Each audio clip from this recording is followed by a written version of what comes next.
नमस्कार मित्रों, मैं रामजी पाल अपने चैनल जड़ से शिखर तक में आपका स्वागत करता हूं। आज मैं कक्षा 12 कृषि पशुपालन एवं पशु चिकित्सा विज्ञान का एक महत्वपूर्ण चैप्टर पाठ 8 के जिसका नाम पशुओं की भोजन व्यवस्था है, उसमें से बोर्ड परीक्षा में कुछ सवाल पूछे जाते हैं जिसे 6 अंक प्राप्त होते हैं। यदि जिसका ये सवाल ठीक हो जाता है उसको 6 अंक पूर्णतः मिल जाते हैं, और यदि जिसका गलत हो जाता है तो उसके स्वतः ही 6 अंक कट जाते हैं। ये प्रत्येक वर्ष पूछा जाने वाला सवाल है। हालांकि 2020 में ये प्रश्न नहीं पूछा गया था। उसमें गाय का चित्र और उसके अंग को नामांकित करने के लिए पूछा गया था, लेकिन इस बार 2021 में मुझे पूर्ण जानकारी है कि ये अवश्य पूछा जाएगा। चलो ज़्यादा टाइम बर्बाद न करते हुए अपना वीडियो शुरू करते हैं। और वीडियो शुरू करने से पहले यदि आपने हमारे चैनल को सब्सक्राइब नहीं किया है तो सब्सक्राइब करें और ज़्यादा से ज़्यादा लाइक और शेयर करें। चलो वीडियो शुरू करते हैं। जैसा कि आप देख पा रहे होंगे कि पहला प्रश्न है कि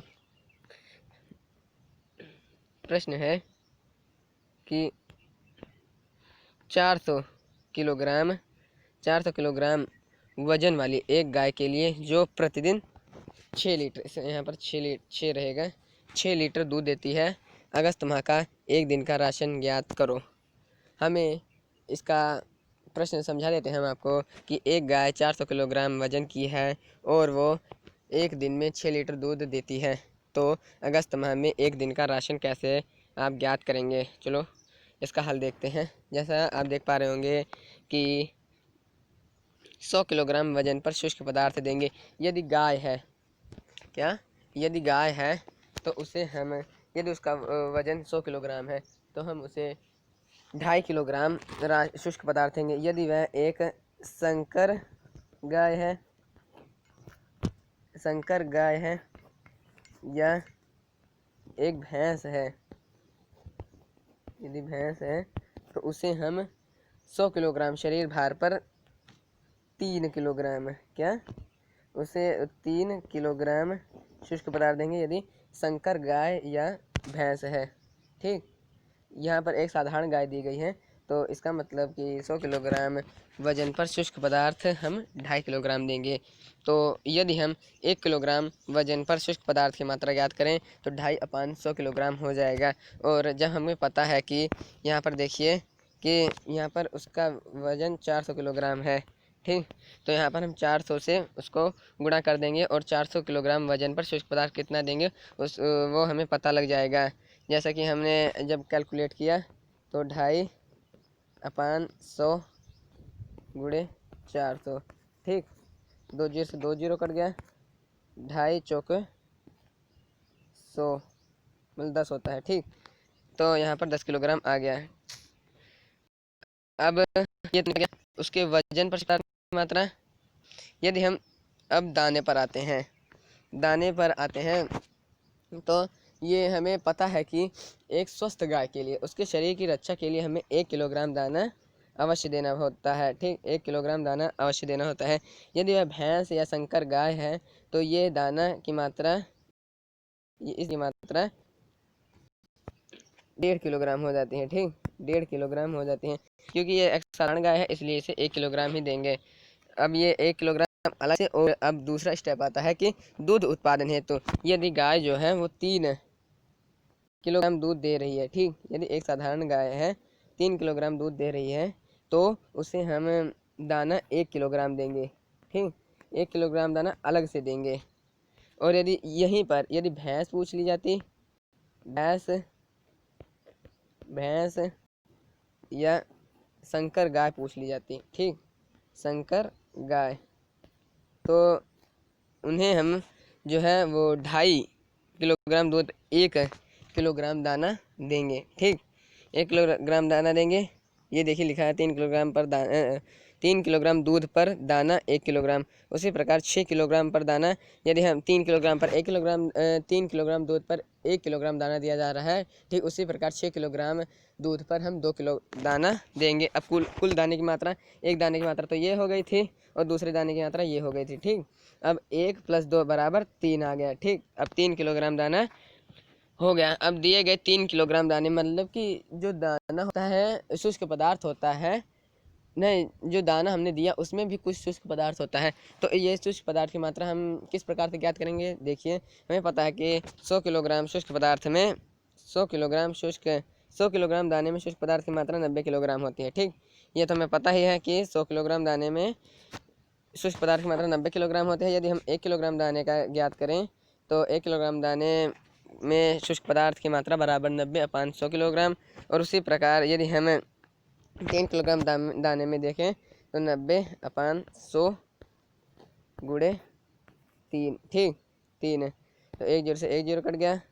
90/3 90/27/10 आ गया। तो आ जाएगा, ये पूरा आ जाएगा 2.7। ठीक, किलोग्राम दाना आ गया। जैसा कि आप देख पा रहे हैं, ये आ गया है 2.7। अब आगे बढ़ते हैं। हाँ, अब देखिए कि अब एक नोट लिखा है कि भूसे, अब लिखा है कि शुष्क पदार्थ की मात्रा, शेष मात्रा 10 - 2.7 = 7.3 किलोग्राम को अगस्त माह में भूसा और ज्वार की चरी से 1:1 में दिया जा सकता है। अर्थात अगस्त माह में हम भूसा और जो ज्वार है, भूसा और ज्वार की मात्रा जो है उसे हम 1:1 के अनुपात में देंगे। ठीक, 1:1 अनुपात में देंगे। अब जैसे कि ये देख लीजिए कि 90 किलोग्राम शुष्क पदार्थ प्राप्त होता है 100 किलोग्राम भूसे से, तो 1 किलोग्राम शुष्क पदार्थ प्राप्त होगा 100/90 किलोग्राम भूसे से। ठीक, तो अब जैसे कि हमें 3.6 देखिए 3 ये आ गया था कुल कितना, 7.3 ना। तो जब हम 7.3 का आधा करेंगे तो आ जाएगा 3.6 किलोग्राम। ठीक, हमें 3.6 किलोग्राम शुष्क पदार्थ भूसे से देना है।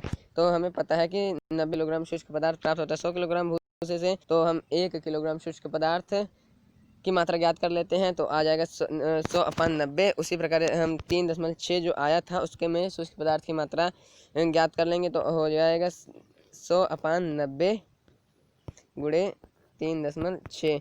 जब इसे सोल्व करेंगे तो आ जाएगा 4 किलोग्राम। ठीक, हमें पता लग गया कि 3.6 किलोग्राम शुष्क पदार्थ 4 किलोग्राम भूसे से प्राप्त होंगे। ठीक, इसी प्रकार यदि हम चरी की बात कर लें, ज्वार की चरी की, तो ज्वार की चरी में हमें नोट लिखे हैं कि ज्वार की चरी में अगस्त में 30% शुष्क पदार्थ पाया जाता है। मतलब कि ज्वार में जैसे हो गया जून जुलाई अगस्त, इसमें मतलब भिन्न भिन्न प्रकार के शुष्क पदार्थ पाए जाते हैं। तो जैसा कि हमें पता है कि अगस्त में 30% पाए जाते हैं शुष्क पदार्थ, तो उसी हिसाब से हम करेंगे। 30 किलोग्राम शुष्क पदार्थ प्राप्त होता है 100 किलोग्राम चरी से, तो पता ही है। तो उसी प्रकार हम 1 किलोग्राम का निकालेंगे तो 100/3 हो जाएगा। और हमें 3.6 या 3.7 जो आया था हमें, उसमें वो शुष्क पदार्थ कितने किलोग्राम चरी से प्राप्त होता है यह निकालेंगे। ठीक, तो हमें पता है कि 100/30 गुणे 3.6 से करके निकाल लेते हैं, तो इसका आंसर आएगा 12.33। ठीक, 12.33 आ जाएगा। ठीक, 12.33 आने के बाद हमें पता लग गया कि 3.7 किलोग्राम शुष्क पदार्थ जो है हमें 12.33 किलोग्राम चरी से प्राप्त होता है। अब इसका साधारण उत्तर आ गया कि देखिए, हमें अगस्त माह के एक दिन का राशन कैसे देना है।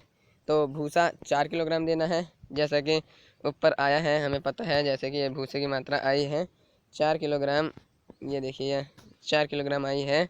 और ज्वार की चरी की मात्रा भी हमें पता लग गई है, जैसे कि ये 12.33 है। अब हमें दाना 3 किलोग्राम, जैसे कि ये हम दिखा दे रहे हैं आपको कि 3 किलोग्राम दाना हमें मिला है। ये देखिए हम दिखा दे रहे हैं, ये देखिए कुल दाने की मात्रा 3 किलोग्राम। ठीक, ये हमें दिख गई है। कुल और हमें खनिज लवण सामान्यतः एक गाय को हमें खनिज लवण 60 ग्राम देने चाहिए और नमक या खड़िया वो 30 ग्राम देने चाहिए। ठीक, आज के लिए बस इतना ही। अब मिलेंगे अगले वीडियो के साथ। धन्यवाद।